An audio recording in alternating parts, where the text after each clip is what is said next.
Okay, so I'm not working with the library right now. I've got probably about I want to talk to you about the idea of the concept of the album. Is it all the same instrumentation? More or less, I assume more or less the same kind of sort of genre, but I'm wondering about doing a split. Like I've got a bunch of tracks that are rock, straight rock, 3-piece, 4-piece, kind of 2 guitars, bass and drum, and also with horns. So, do I mix and match that in the album? I've been doing this I've been with you for about 6 months now. And I'm about a little bit less than a year into using Logic. Okay. So, 20 years out from doing music, and I'm back into it pretty much full time. Awesome, man. Well, that's really cool to hear. I love hearing those stories of people that, rediscover their love of music through this industry. And that's what a lot of people find. It's a cool way to jump back into producing and creating, which is really cool. In terms of your question, mixing and matching instruments. I think that's less the concern. The bigger concern would be mixing and mastering, matching genres within an album. We don't want to be delivering some tracks that are maybe dark and tense with light and optimistic, right? And we don't want to have some genres that are like rock electronic with rock pop dance with kind of like upbeat EDM instruments. So there's a little bit of a variation in a range we can go in for an album, but we really want to make sure that it's themed into one particular genre. So for you, what is the main genre that you'd say you do the best at, that you think is like where you really shine? Well, that's been a sort of a process. Again, coming back out of it. So I did a couple of exploratory places. I started doing trailers. We got maybe about a half dozen trailers done. And then I started doing some orchestration, started doing pop orchestration, horn stuff. And I said, well, I'm just going to go back to the straight rock, kind of punk rock, fast rock. You'll tell by the track, more or less, this is the tone. So that's what I'm getting back to. So I got the guitar plugged in now, and I'm getting my chops back, so to speak. Okay. Well, we'll definitely check out this track. I will have to say, though, that, getting focused on that one particular genre, because trailers are like a beast of their own. I dropped it. Okay. I figured that out pretty quickly. I talked to one of the other guys in the sync, and I was doing stuff, and the learning curve was too much. I mean, there's just no way I was going to be able to match that at that level. So I ended up dropping that, and again, being focused on what I can actually work with and awesome, crank man. That. For some people, they feel they can do that, and I say, God bless you. But for the rest of us, no. It's just a tall order, man. So let me go ahead and pull up your track here. We're going to go ahead and listen to it. And I'll try to give you some helpful notes here. So this is She Still Punk? Let's take a listen.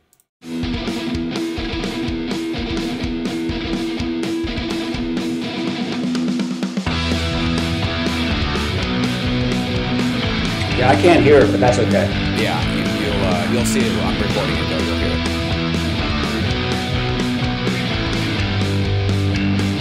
So I actually like the energy here. The mix is a little bit down the center though. So I'm not getting a big stereo spread hitting me in the face kind of, especially with rock music. You really want to pan out a little bit of your guitars. I always recommend hard left, hard right. I usually stack up at least doubles on each side. So whatever my rhythm guitars are, I'll put 2 on the hard left, 2 on the hard right. You doing 3 and 9? You doing 3 and 9?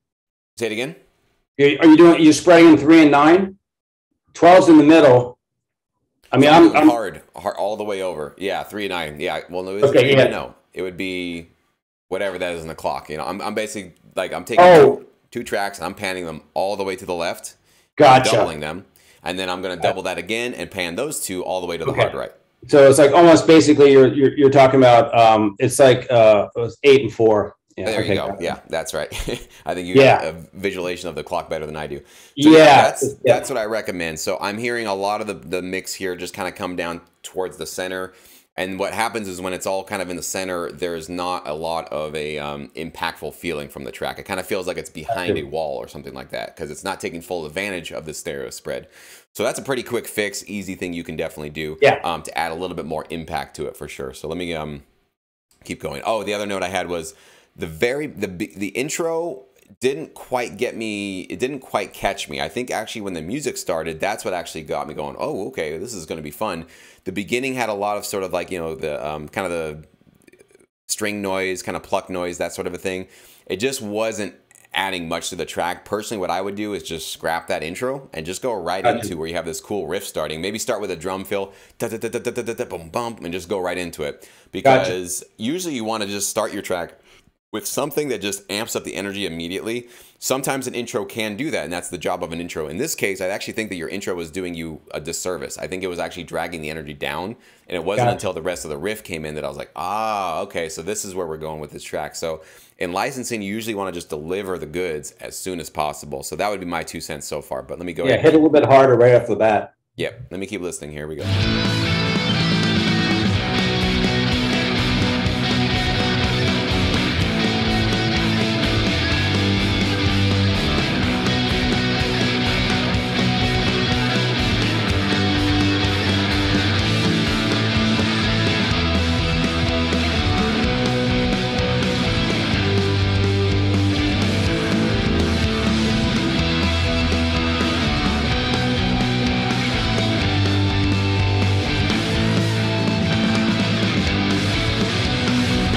Okay, so one thing I would recommend, I like this little kind of B section turnaround thing you have going on here, but what I'm hearing with the drums is they're just crashing away on that crash. It's just going crazy, going crazy.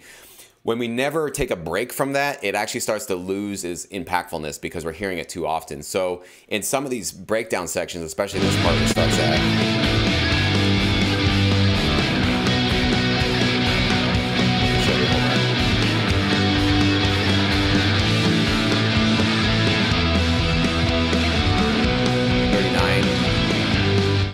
39 section. I actually kind of wanted to hear that as a tom beat. Boom, bum, boom, bum, boom, bum. A little bit more tribal. So that gets us away from the cymbals for just a minute. And then when we come back into the next section, it feels like, oh, okay, now we're coming back up in energy. So even though this is sort of a straight ahead rock music, you know, rock track, it's not a trailer track where we're going to have these big epic, you know, build ups and drop downs. You can create those dynamics within just how you program stuff. So your drums themselves should have a little bit of this dynamic range going on with them. So parts that are a little bit more subdued, throw the toms on them, or a closed hi-hat. Parts that really need to be big and impactful, then you do the crash cymbal or the ride or whatever you want to do. So just make sure that you're not just hitting everything on 10 the entire time. Otherwise, all of the 10 section starts to sound like a 6 because it's like, well, that's all we're hearing, right? So that's just one little note here. Let's keep going. What time mark? What time timestamp is that? Because I can't hear it. 39 was where that section started. 39 seconds. Yep. Okay, gotcha. Thank you. There we go.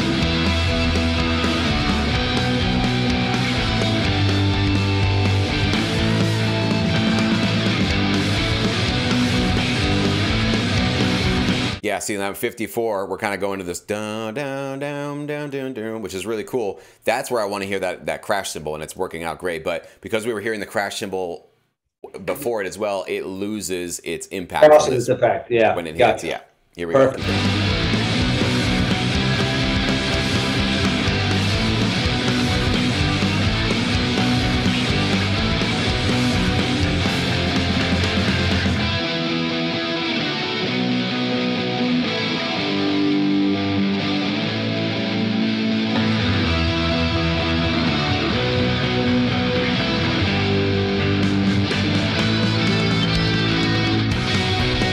Okay, a couple of issues here with the breakdown section at 110. I like it. I like that you sort of give us a pause from the drums, let the guitars just breathe.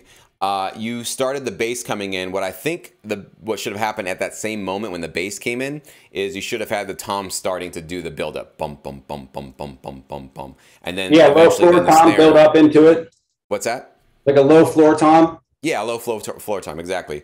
And then halfway into that, then you start adding the snare to it, pop, pop, pop, pop, pop, pop, pop. Because right now, when the bass comes in by itself, it feels a little alone and naked, and then the drums come in at the very end, and it's not really, I don't know, it just feels like the whole track needs a little bit more boost up for sure. So I think just that turnaround needs to be really thought of. Also, when you go into the main section after that build up, it sounded like there was a little bit of a timing flub. Let me listen to that again.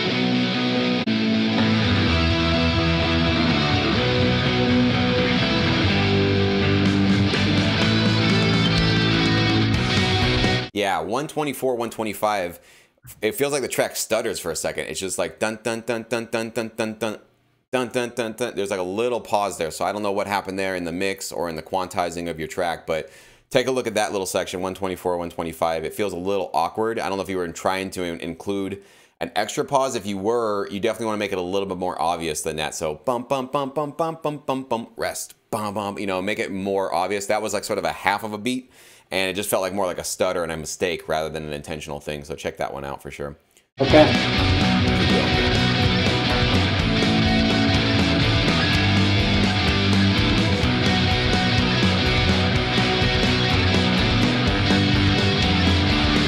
Also, your lead here in the next section is a little rushed. That part's bum, bum, bum, bum, bum, bum. It goes ahead of the rest of the track here and there. So not big, not huge noticeable things, but I definitely noticed it. And sometimes these little tiny timing issues, because literally it could be a matter of you just going into your track and just nudging it a little bit. You don't need to probably re-record it, just nudge it. But if you have enough of these little timing issues, it makes people feel like there's something just not easy or it's awkward, right? Listening to the track sometimes feels a little bit awkward because something's just ahead or behind. So just being really aware of that kind of stuff will make a big difference for you.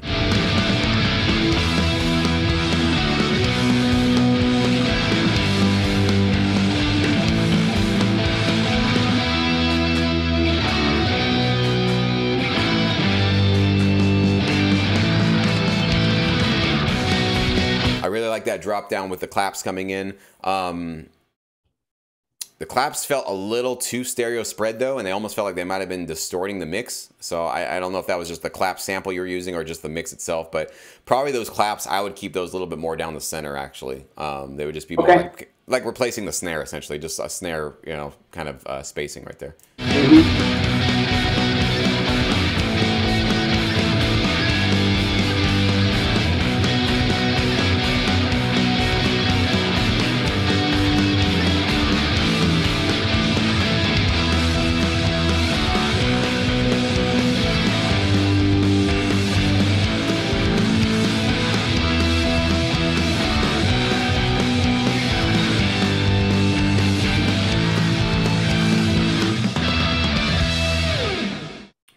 Maybe a little clipping or something at the end. Let me listen to that again. 26, it might have been a tom or a snare hit or something, but something at 226 feels a little loud and jarring, so you might want to look at that as well. So I'm not sure what that was. Yeah, the tom, I pumped up the toms a little bit. That might have been it, yeah. So no, that's exactly what it is. I was in between on it. Yep, so you might want to take a look at that. I would say across the board, definitely in a place that's going to be licensable. Like this high energy rock stuff does get a lot of placements. One thing to also just be aware of when you repeat sections, like I noticed at the end, you obviously kind of come back to that bum, bum, bum, bum, you know, these like chorus sections that you have going on. You got to add something new to them, right? You don't want to just repeat the same thing we heard before. So you either got to just change up the drum beat, add a new lead, change up how it's performed in some way. You never want to just repeat the same sections over and over again because they can already do that on their end. They got a copy and paste function. They can do that fine. So what we need to do is say, here's the first verse and here's the version of it that's a little bit more simplified. When we come back and repeat it and you hear it later on the track, well, now we've got, let's say, a new lead on top of it. We've got some bigger claps that you haven't heard before, or the drums are now doing like a half tempo or double tempo sort of a feel. So you make those calls how you want to do it, but make it an obvious change and difference or a I think it's, I got you. A straight snare on the 1 through 4 could do it. There you go. If you're talking about I think you're talking about the end part. Yeah, it changes the groove enough that when even a person who's not a musician listens to it, they just notice something's a little different.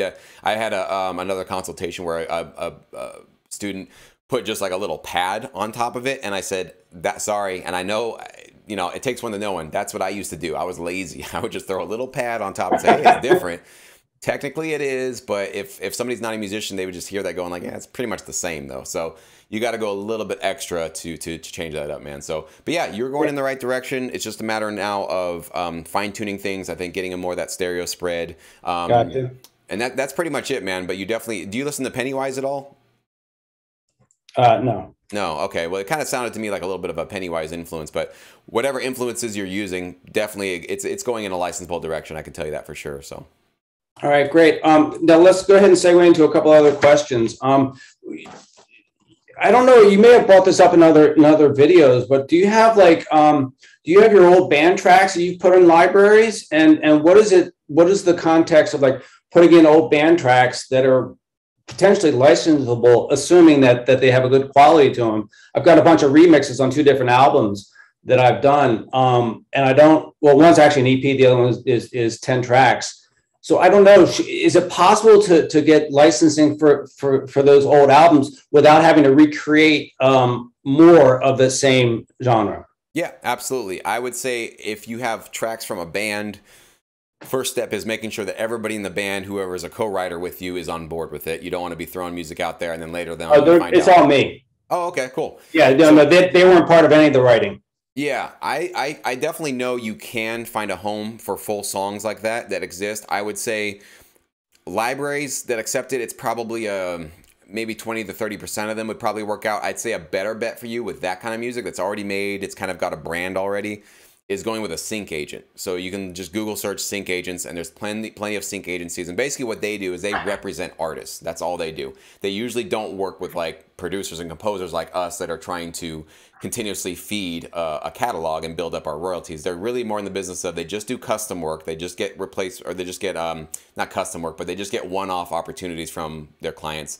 And they usually only represent bands, singer-songwriters, artists, that kind of a thing. So, and I think most of the time they'll probably be exclusive in terms of you can't work with any other sync agent, but I'm pretty sure you could still have your music out on Spotify or whatever you want to do with it. So look up sync agents, and also look up Sync Summit with Mark Freezer. He's a guy that I've done a lot of collaboration with. He has a great organization. They do seminars and events. They've done stuff in person, and as soon as like the world opens up, I think he's going to go back into that. But he's definitely a guy you want to get in touch with. And Sync Summit is a great company that's their whole world, is sync agents and how to find them. He's a sync agent himself, the guy who runs it, and they can give you a lot of helpful resources on how to find them.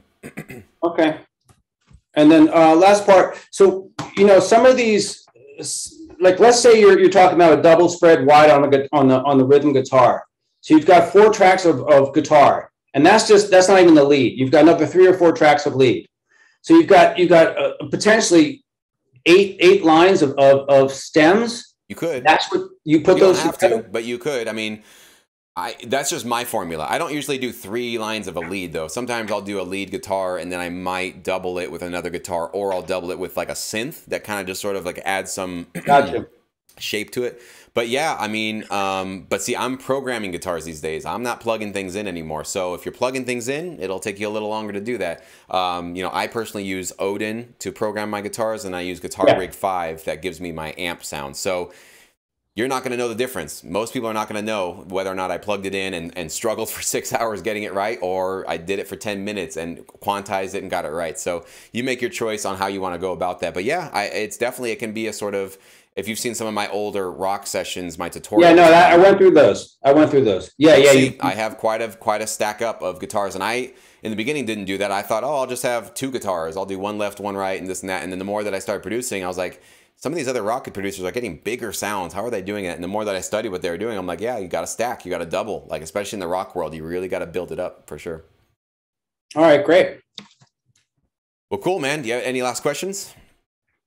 I think that's it. You use Logic, don't you? Logic Pro 10. Yep. Okay. Do you for the summing tracks, when you make a stack track, you can unfold and fold. You have 2 different options. One is just sort of the regular stack. The other one is the summing stack. Do those would those be able to be sort of put into stems? Can they be created as stems if there's? Do you mean when you're compiling recordings, or when you have like? Yeah, it's like I have 3 bass lines in there. I have a bass line that's a straight up kind of, you know, punk rock kind of, you know, it's Right. from the Odin group, the solemn bass. I Right. can't remember the name, Loki or something.